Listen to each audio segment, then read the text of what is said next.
Tô eu outro dia num restaurante, eu olho pro lado e tinha um cara encarando a minha mulher. Mas um cara grande, pensa num cara grande, sarado, forte. Você que é homem sabe que não devia existir nenhum outro homem mais forte do que você ou mais grande do que você. Mas seja como for, o cara tava encarando minha mulher. Aí, cara, tá encarando a minha mulher? Vem pra porrada então, cara. Pensei. E olha só, sabe o que significa isso? Pensei. Isso tem nome, hein? Isso tem nome, se chama verbo de elocução. Aí tá numa partícula de inciso. E por que eu estou dizendo isso? Porque nós estamos chegando agora a mais um encontro do nosso curso Como Escrever um Livro. E olha só que bacana, o nosso tema de hoje, o nosso encontro hoje vai ser dedicado a falarmos sobre classificação das narrativas. Você faz isso nas suas narrativas, mas você ainda não sabe. E o grande problema de você não saber é que se você não fizer isso de maneira intencional, o que vai acontecer é que você não vai aplicar a técnica, você vai viver a técnica de qualquer maneira. Então o que eu vou compartilhar com você hoje é uma forma de você entender quais são as classificações de narrativas, quais são os tipos de narrativas discursivas. É muito importante você saber disso, porque afinal de contas você, como escritor, não quer ter a sua obra taxada de pesada, supérflua ou desnecessária apenas por uma má utilização de verbos. Então o que nós vamos aprender hoje é muito bacana, por quê?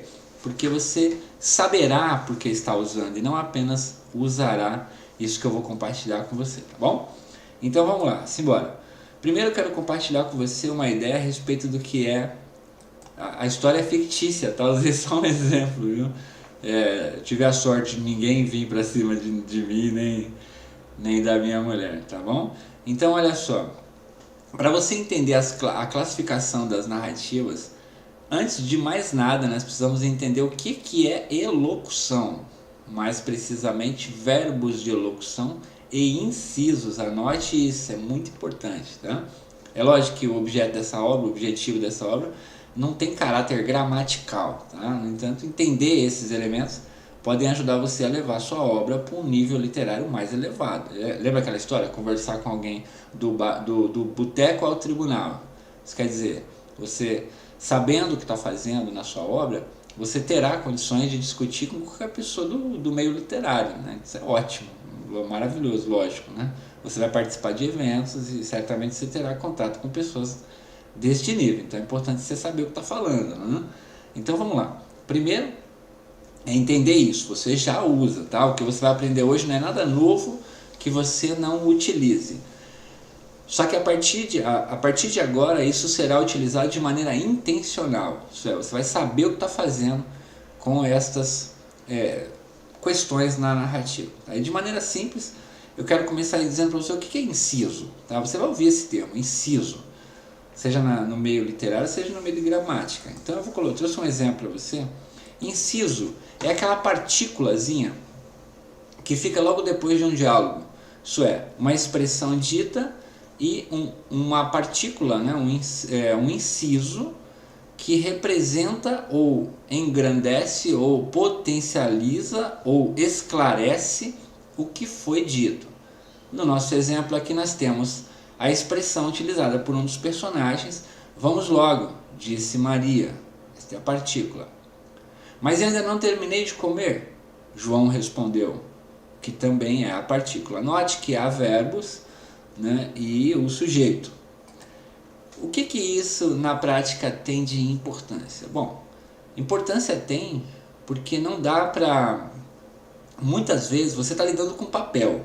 Então não é como numa televisão, num filme, que você simplesmente mostra algo na cena que dá a impressão para o leitor ou desperta no leitor a sensação do que está acontecendo. Então, para que você possa expressar em palavras aquilo que está acontecendo, você vai usar muito essa questão dos incisos, tá? Das partículas e dos verbos de elocução. Então você me entendeu? Olha só, verbo de elocução são esses verbos, no caso da primeira frase, o verbo dizer. Vamos logo, disse Maria. Mas eu ainda não terminei de comer. João respondeu, o verbo responder, dito pelo sujeito João. Então, essa partícula é o inciso, tá? Grave bem isso. E o verbo utilizado dentro do inciso é o verbo de elocução, tá bom? Olha que bacana, né? Isso acrescenta muito. E são muitos os verbos que a gente pode utilizar nos incisos. Eles podem fazer referência direta ao discurso, né? No falar, dizer, ou podem qualificá-lo. Isso é, comentou, argumentou, retrucou, enfim. Ou ainda circunstanciá-lo. Aqui é muito importante, por quê? Porque isso dá para o leitor o entendimento necessário para saber por que está dito aquilo. Você lembra que no começo do curso eu comentei com você a respeito de comunicação não verbal? Muito do que nós falamos, do que nós expressamos, exige muito mais do que a pessoa vê e sente do que o que está sendo dito. O que está sendo dito representa apenas um pequeno percentual da comunicação. Então, olha, a importância desse verbo é para complementar aquilo que a palavra não traz. Isso é, se a palavra dita ou se a palavra expressa representa apenas de 3 a 7% da comunicação, então nós ficamos com 93% a menos de possibilidade de interpretar corretamente o texto. Você deve ter visto se alguém manda uma mensagem para você no WhatsApp, dizendo o seguinte: você já viu aquela expressão H-U-M-M? Cara, isso tem uma infinidade de coisas. Porque a pessoa pode estar dizendo o seguinte, vamos supor que você manda uma notícia, olha, conversei com fulano. Aí a pessoa coloca, olha, esse né, tem uma expressão aqui de bacana, que legal, interessante, ou, enfim, de surpresa, né? Por outro lado, a mesma palavra pode ser interpretada de outra forma. Olha, eu conversei com fulano. Percebe? Vou repetir. Olha lá, eu conversei com fulano. Percebeu? Você percebeu que há um tom de ironia nessa segunda forma, na mesma palavra? Então, para nos auxiliar na escrita, como não deixar mal interpretado o texto, nós fazemos uso dos incisos. Isso é, dessas partículas que vêm junto com cujo verbo de elocução vem dentro dessa partícula, tá bom? Então, ele não é obrigatório, lógico, mas ele ajuda muito a você circunstanciar o texto que está sendo dito, né? No caso de circunstanciar, você tem, por exemplo, aí acalmar, o verbo rir, o verbo chorar, então, e fala enquanto chorava, disse fulano rindo, percebe? Então isso ajuda muito a dar para o leitor parte daquilo que não há presente na comunicação da palavra, que é os 93% da comunicação não verbal. Não compliquei não, né? Então vamos lá, de qualquer forma o inciso não é obrigatório, mas em certas ocasiões ele é necessário justamente para poder facilitar a visualização do leitor. Se ele for bem usado, um único verbo inserido no diálogo pode sintetizar ações e características dos seus personagens, reforçando aí algum ponto que você queira que ele reforce, ou inserindo uma informação no texto. Vou dar um outro exemplo para você. A diferença é pequena, mas ela é bem significativa. Vamos lá, eu tenho outro exemplo aqui. Vamos logo, apressou Cristina. Mas ainda não terminei, reclama Carlos. Percebe aqui, o apressou Cristina dá para o leitor, em que pese a palavra representar parte do que a gente quer dizer, vamos logo. Apressou Cristina reforça esse sentimento de que há ali pressa, né, exposta por Cristina. Mas eu ainda não terminei, reclama Carlos. Ele poderia estar dizendo, mas eu ainda não terminei. Poxa, sem nada na frente. Então, não daria para o leitor a sensação de que Carlos está reclamando, está se queixando daquela cobrança que está sendo feita por Cristina. Então, repetindo, vamos logo, apressou Cristina. Mas ainda não terminei, reclama Carlos. Percebe aí o valor que tem você utilizar uma partícula dessa, um verbo de locução, para ajudar o leitor? Então, muito bem. Mas eu quero reforçar que isso deve ser feito de maneira intencional. Então o segredo aqui, né, é você fazer isso sim, mas não sem querer.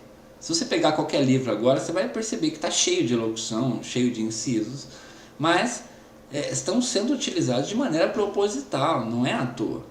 Então a partir de agora acabou esse negócio de usar isso à toa. Você sabe por que você está usando, o objetivo é esse, é complementar a comunicação não verbal. No entanto, você deve fazê-lo de maneira intencional, tá bom? Assim como qualquer coisa que se relaciona à escrita, né? O segredo é a intencionalidade, ok? Então não adianta nada você lotar o roteiro também com incisos e acrescentar verbos apenas porque eles são bonitinhos. Isso não faz sentido. Tá? Porque você torna, como eu disse, você acaba correndo no risco de tornar o seu diálogo pesado e supérfluo. Beleza? Então vamos lá. O que você tem que pesar aqui é o bom senso. Tá? Pensa assim, é importante? Ajudará o leitor a entender melhor? Aquela frase sozinho, aquele diálogo sozinho, responde a questão? Se ele resolve, ótimo, não precisa de inciso. Se ele não resolve, então é importante botar o inciso lá. Entendeu? Bom, quero finalizar essa prévia para você entender o que é os nossos, enfim, como que é essa classificação de narrativa, dando para você uma espécie de lista, tá? É lógico que a lista é infinita, os verbos são infinitos, mas só para você ter uma ideia dos que são mais comuns, tá? Os verbos mais comuns: responder, perguntar, perguntou ciclano. Lógico que perguntar, muitas vezes, se a pergunta for bem elaborada, você vai precisar colocar o inciso perguntou, né, fulano, a não ser que seja necessário nesse caso, não por causa do valor do verbo perguntou, mas por conta de saber quem está falando. Então olha só, o que você está fazendo aí? Perguntou o João. Poxa, senão a pessoa fica sem noção. Se tiver 3 ou 4 pessoas na cena, a pessoa fica sem noção de quem está falando. Então é importante usar o verbo e o sujeito nesse caso. Perguntou João, ok? Um outro verbo que é comum também: falar, insistir, contestar, interpelar, atacar, observar.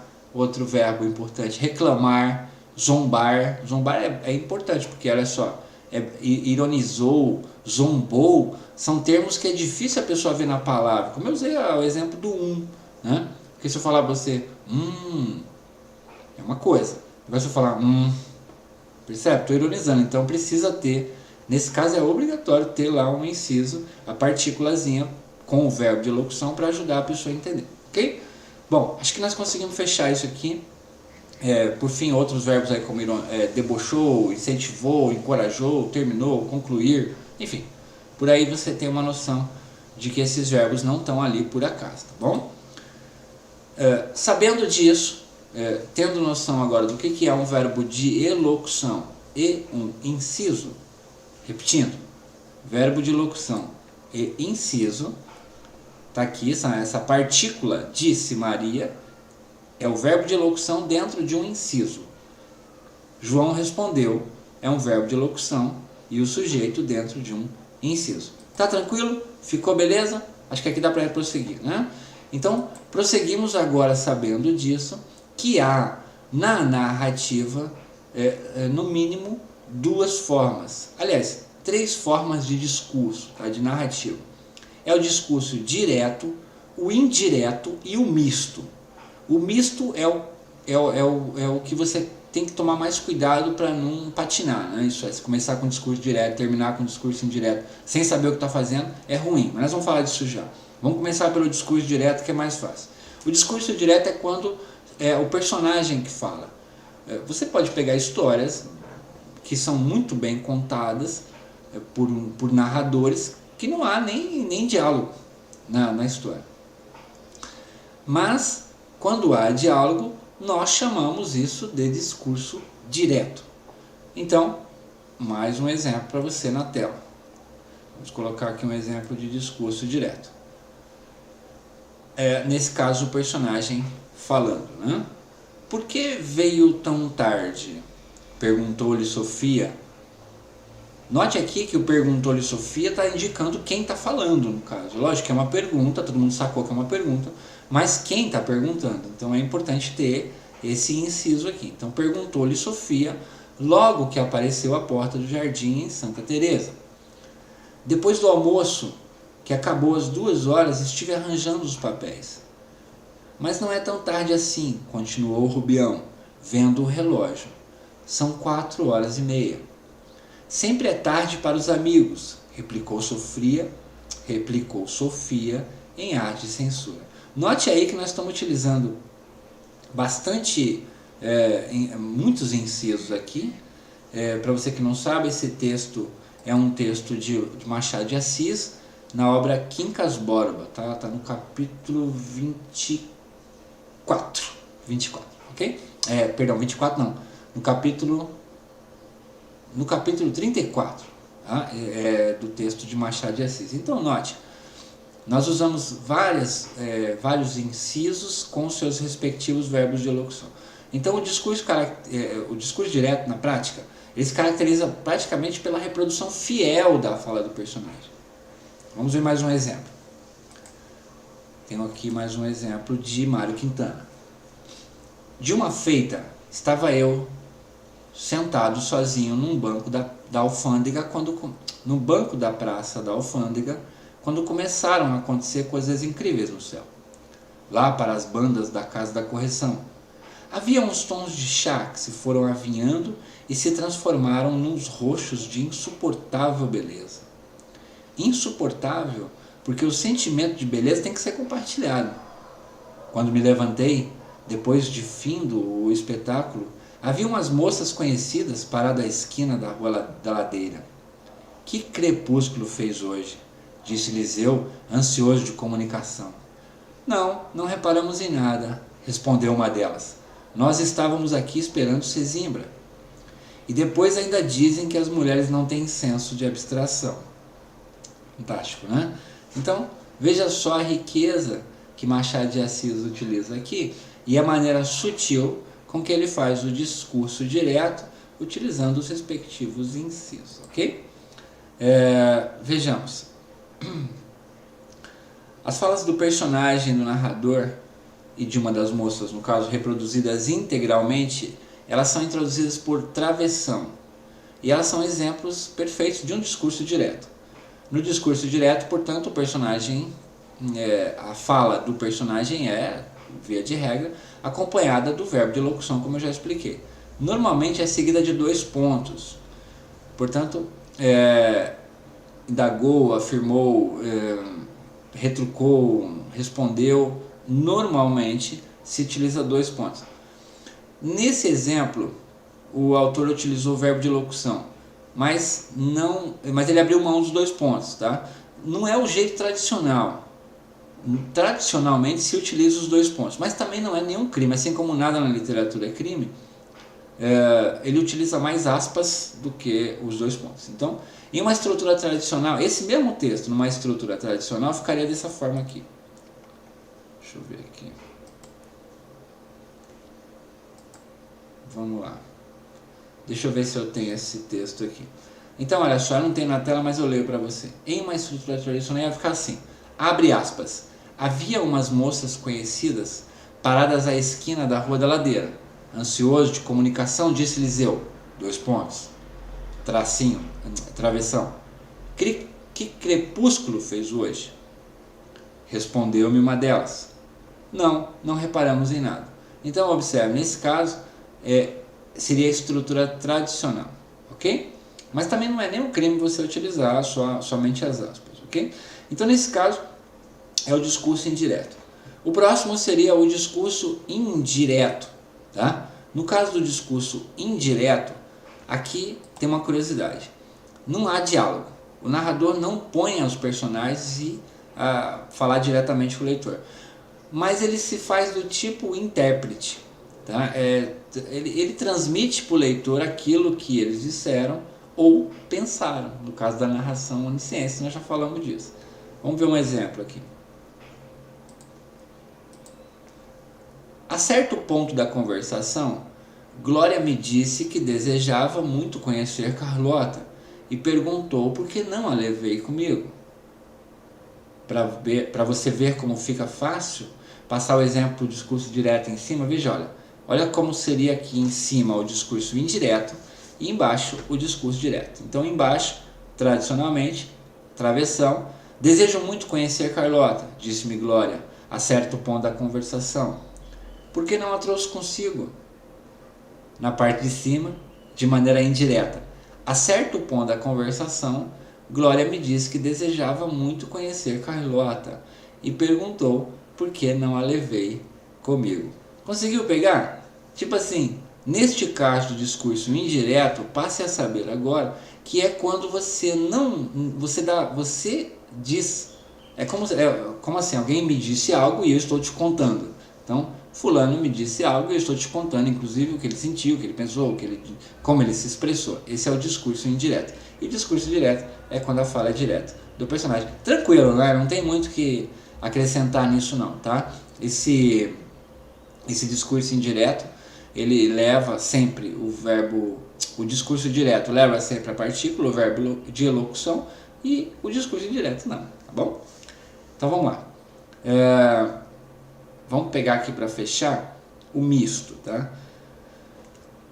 O discurso misto, ele tem que ser muito, você tem que ser bastante cautelar com o discurso misto por um motivo simples. Não, você tem que tomar cuidado para não se perder. Porque se você se perder no discurso, o que vai acontecer? Pode ser que você comece com um discurso indireto, isso é, não dando voz ao personagem, e termine a frase com o personagem falando algo. Olha, existe isso? Existe. Eu recomendo agora no começo da obra? Não recomendo. Tá? Se você quiser fazer e não se perder, o ideal seria você, em um capítulo, determinado capítulo, que você sentir que está melhor você narrar ele no discurso direto, isso é, com os personagens falando, faça um exemplo. Faça este capítulo. Vamos fazer uma provinha, vamos fazer o seguinte, vamos fazer uma lição de casa. Eu quero te propor uma lição de casa. Você tem seu livro começado, evidentemente, você fez junto comigo, eu tenho certeza que você fez os 10 capítulos do seu livro. Pega o primeiro capítulo e narra ele de maneira indireta. Provavelmente já tem um começo, então não dê palavra aos personagens, narre ele. Apenas diga o que está acontecendo, o que eles disseram, mas não abra a travessão, é você mesmo contando, isso é, o narrador mesmo contando aquilo que aconteceu, o que eles disseram. Por fim, você faça de novo o mesmo capítulo, só que em vez de você usar a locução indireta, o discurso indireto, você vai usar o discurso direto. Quer dizer, em vez de você narrar, você vai deixar os personagens falarem e você vai completar apenas com os incisos, isso é, os verbos de locução. Eu tenho certeza que se você fizer esse exercício, você saberá dosar na medida certa se esse capítulo merece ser tratado como apenas um discurso direto ou um discurso indireto, tá bom? Espero que você tenha gostado, tenho certeza que isso aqui vai enriquecer muito, tá, teu crivo literário, para que você possa levar a tua obra sempre para um nível mais elevado, tá bom? Um grande abraço para você, a gente se vê na próxima aula. Até lá.